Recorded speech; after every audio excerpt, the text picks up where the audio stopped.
Sebelum masuk ke cerita, Mimin mau memberikan sebuah info yang menarik. Apabila kalian ingin menonton video, series, film, ataupun anime-anime yang menarik, kalian bisa langsung saja mendownload sebuah aplikasi yang bernama Vidno, yang linknya sudah Mimin taruh di dalam deskripsi.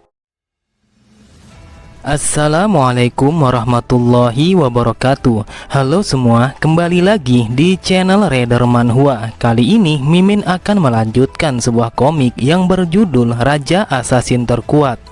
Dan apabila kalian masih bingung dengan alur ceritanya, kalian bisa cek deskripsi atau langsung saja menuju playlist yang ada di halaman channel ini untuk memulainya dari part 1. Tanpa basa-basi lebih jauh, mari kita masuk di part 25. Cerita dimulai. Terdengar seseorang yang berbicara kepada Soyusim tentang tuan muda ketiga. Meski Soyusim mencoba mengelaknya, akan tetapi orang berkacamata itu berkata, "Kau pastinya tahu apa yang aku bicarakan. Salah satu kekuatanmu yang tidak terhitung jumlahnya adalah kejujuran yang kau miliki. Jadi apakah kau berencana untuk menghancurkannya?" Yosim pun mencoba bersikap santai dengan mengatakan, "Aku pikir kalau aku pernah mengatakan hal ini sebelumnya, bahwa orang lain akan bingung apabila kau mengubah topik pembicaraan secara tiba-tiba." Lelaki berkacamata itu ialah Yoseong. Dia adalah seorang jenderal ahli strategi yang bekerja untuk kultus demonik. Sambil tersenyum, Yoseong berkata, "Aku berbicara tentang tuan muda ketiga. Jadi apakah kau sering bertemu dengannya? Lalu bagaimana kejadiannya?" Sontak Yosim bertanya-tanya di dalam hatinya, apakah jenderal ahli strategi telah memata-matainya. Dengan santainya, Yoseong kembali berkata, "Kau mungkin bertanya-tanya bagaimana aku tahu. Seperti yang kau ketahui, posisi ahli strategi kultus demonik adalah posisi yang agak sepi. Jadi aku selalu memasang telingaku kepada apapun yang terjadi belakangan ini, dan itu cukup menghiburku. Jika tidak seperti itu, aku tidak akan bisa bertahan di sini. Aku yakin kau pastinya tahu bagaimana rasanya seperti itu." Kemudian Yoseong melanjutkan kata-katanya, "Penindas yang dingin, salah satu pembunuh terbaik yang dimiliki kultus ini. Begitulah orang biasanya memanggilmu. Tetapi entah kenapa akhir-akhir ini kau tidak lagi sesuai dengan julukanmu. Lagi pula tidak ada yang salah apabila aku mengatakan itu, karena orang tidak akan berdosa mengatakan hal yang buruk apabila pemimpinnya tidak ada di sana. Contohnya seperti orang yang berdemo menuntut kurangi beban kerja dan juga meminta kenaikan gaji." Yosim pun bergumam, "Jika ada yang tidak beres, mungkin saja dia bisa mengendalikanku. Dia bertingkah seperti orang yang impulsif, akan tetapi dia adalah orang yang paling gelisah dan juga cerewet di dalam kultus ini." Yoseong berkata, "Yang membuatku penasaran adalah apakah instalasi internal telah melanggar netralisasinya dan mendukung tuan muda ketiga." Sontak Yosim langsung membantahnya dengan mengatakan kalau instalasi internal tidak akan pernah mengganggu persaingan antara para kandidat. Akan tetapi Yosim langsung terdiam ketika Yoseong yang berkata apakah Yosim mendukungnya secara individu. Di dalam hatinya Yosim berkata, apakah dia dengan sengaja memprovokasiku untuk melihat apakah aku bisa dihancurkan.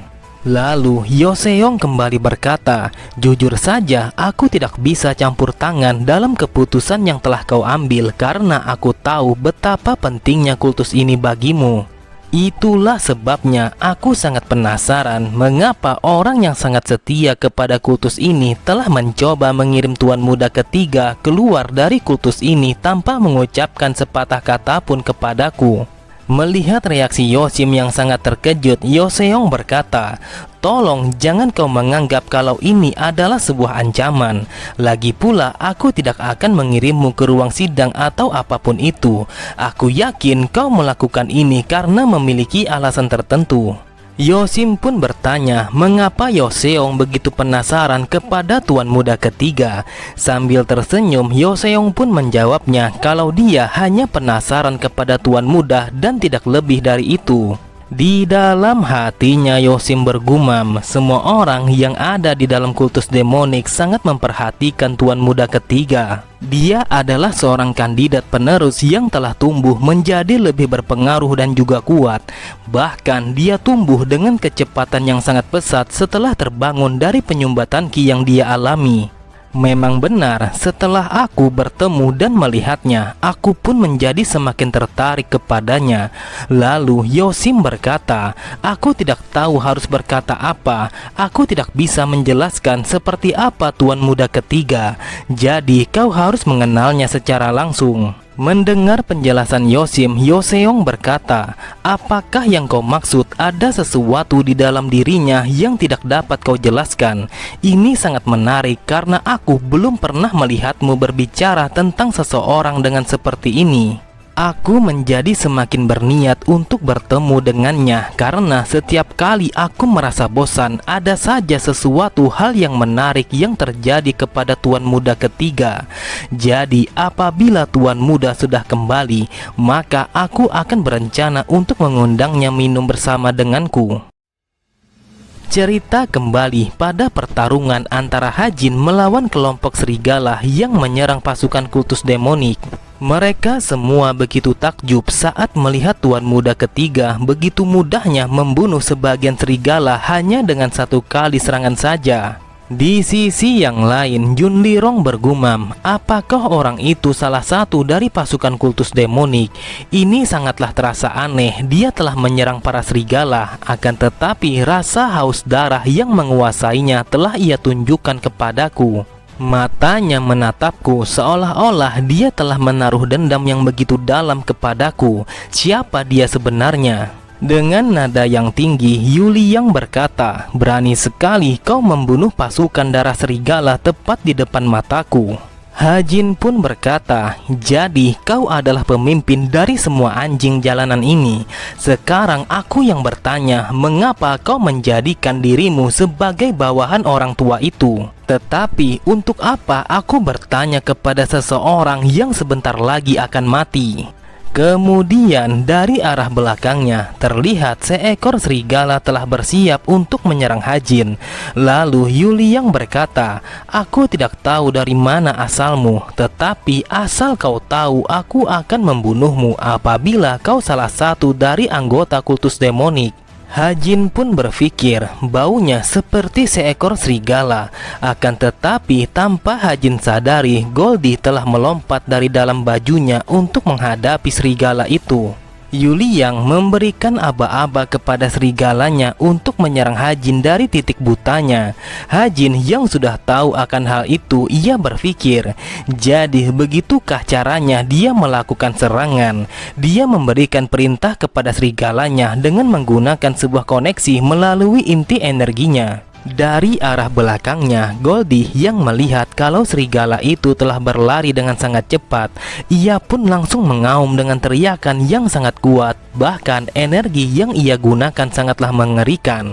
Sampai-sampai semua orang yang ada di sana tidak mampu mendengarkan auman yang dikeluarkan oleh Goldie. Benar saja, seketika itu juga serigala yang mencoba untuk menerkam Hajin telah tersungkur ke atas tanah dan mati di saat itu juga. Sambil menahan rasa sakit di telinganya, Yuli yang bergumam, kekuatan apa yang dia gunakan? Ini bukanlah binatang buas yang seperti biasanya. Aku sangat yakin kalau dia adalah seekor monster yang bersembunyi di balik tubuh kecilnya. Jika tidak seperti itu, mana mungkin dia memiliki kekuatan yang sekuat ini? Mungkinkah dia adalah makhluk yang mistis, seekor makhluk yang suci, tetapi dia juga adalah iblis yang menyebabkan segala macam peristiwa misterius yang ada di dalam legenda. Itu tidak sebanding dengan bis manapun dari istana bis selatan. Bahkan Raja Harimau sekalipun tampak menyedihkan apabila dibandingkan dengan makhluk kecil ini. Apakah makhluk mistis seperti itu memang benar adanya? Kemudian Yuli yang masih bertanya-tanya mengapa orang yang ada di hadapannya masih terlihat santai. Dia sama sekali tidak terpengaruh dengan auman itu. Seharusnya jeritan itu menimbulkan ketakutan di benak semua makhluk hidup yang mendengarnya. Jadi bagaimana bisa ia kebal akan hal itu? Karena Yuliang masih penasaran, ia berkata, "Siapa kau sebenarnya dan kenapa kau bisa bersama dengan monster itu?"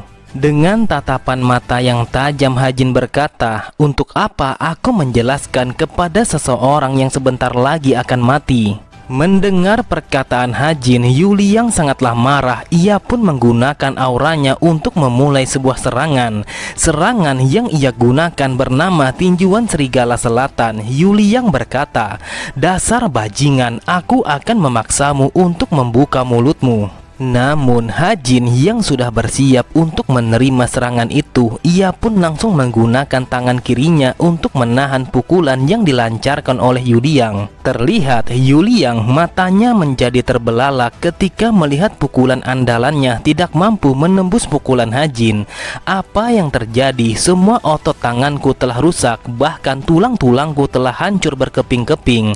Benar saja, Yuliang tidak mampu lagi untuk menggerakkan tangan kiri karena semua saraf dan juga tulang tangannya telah hancur akibat pukulan Hajin. Sambil menahan rasa sakitnya, Yuliang berpikir, ini bukanlah soal energi ataupun kemampuan internalnya, akan tetapi orang ini jauh lebih kuat daripada aku. Aku selalu percaya diri bahwa aku lebih unggul daripada siapapun terkecuali pemimpin beruang.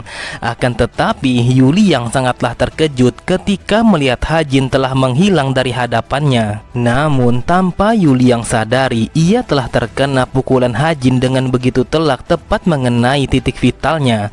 Bahkan saking kuatnya pukulan Hajin, Yuliang langsung terlempar sangat jauh ke belakang dan tersandar pada sebuah batu.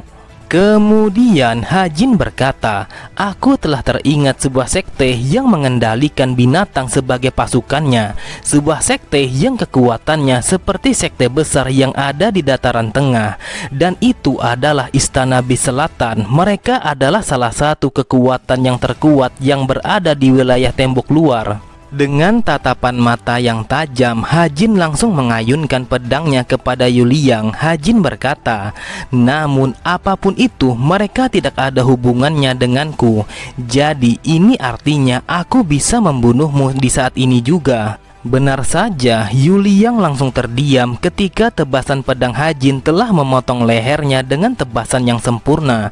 Bahkan tebasan yang Hajin gunakan mampu membelah sebuah batu raksasa yang berada tepat di belakang Yuliang. Di sisi yang lain, Junlirong sangatlah terkejut. Ia bergumam, "Apa yang terjadi? Seorang penerus dari Istana Bis Selatan telah mati di tangan anggota muda dari kultus demonik.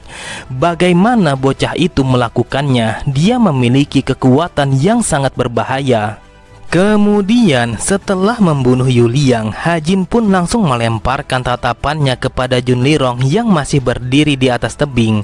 Seketika itu juga Hajin pun langsung melompat dengan sangat cepat untuk menuju ke tempat Junlirong berada. Karena emosi, dendam, dan amarahnya telah memuncak, Hajin tidak mampu meredam lagi niat membunuhnya yang sudah lama ia pendam.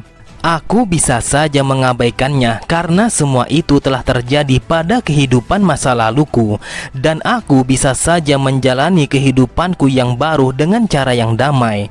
Akan tetapi kakiku masih terasa sakit karena Junlirong telah memotongnya dengan paksa. Jadi aku tidak akan bisa membiarkannya begitu saja. Dasar bajingan, sama persis seperti kakiku yang kau potong pada hari itu, maka aku akan memberikan hal yang sama kepadamu, bahkan lebih daripada itu. Dari tatapan matanya, Hajin tidak akan membiarkan kesempatan untuk membalaskan dendamnya kepada Junlirong berakhir dengan sebuah kegagalan. Karena di dalam hatinya tidak ada niat yang lain selain membunuhnya di saat itu juga. Oke semua, cukup sampai di sini dulu pembahasan alur cerita kita. Sampai jumpa di video selanjutnya. Wassalamualaikum warahmatullahi wabarakatuh.